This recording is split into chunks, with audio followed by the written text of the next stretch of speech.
like this, you always hear, flush it. How easy is it to flush it? Is it easier to flush when you're up 2-1 in a best of 7? Yeah, I mean, I think that at the end of the day, it counts as one game, right? And everybody in the clubhouse knows that. And there's a lot of positives, in my opinion, you can take from today, just especially the outing you got from Unoa, being able to play some bullpen arms. I feel like Greeny threw the ball really, really well today. Give Webby a chance to get out there on this mound, in Dayton too. So there's a lot of positives to take from it, and we're going to move on to tomorrow. You come to the park today. I'm sure everyone came to the park. You're riding. You're on a high. Do you feel like you'll be in the same state of mind tomorrow? Well, I mean, I think that it's a little bit of a mistaken term, if you ask me. Just because in this game you don't ride highs. You can't ride highs. So each day our job is to come out and be as consistent as possible, stay in the middle, and perform to the best of our abilities. And today just didn't go our way, and that's fine. And tomorrow we'll come back, prepare, and put our best foot forward.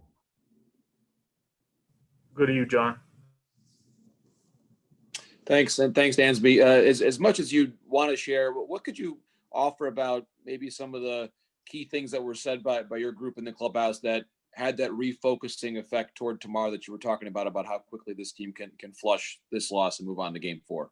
Yeah, well, I mean, I think a lot of the things that we talk about and do in the clubhouse stay in the clubhouse. But like I said, at the end of the day, I mean, it's one game. It's one game. There's things to build off of for tomorrow. And if I know one thing about this team, we come back and we just prepare. We prepare to play tomorrow. And like I said, we're going to go out and compete because that's just what we do.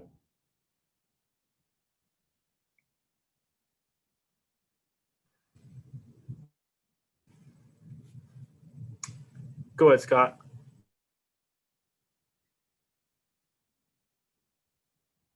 Scott, we'll go to you.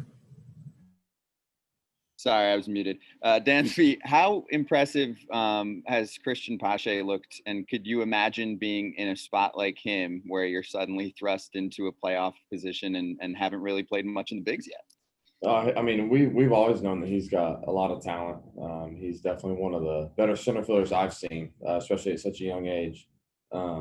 He's a tremendous talent. He works. And from what I understand, he's really, really coachable. He's got a lot of talent, a lot of raw talent, especially to be at that age and that young. And I think, I mean, for him and for anybody that's in that position, it's a dream come true to be able to play, on this stage and in this moment. And, he's thriving in every bit of it that he can. One more on him. Do you see any Andrew Jones comparisons? And also, how cool is it that Andrew's, he said, here in the stands and mentoring him?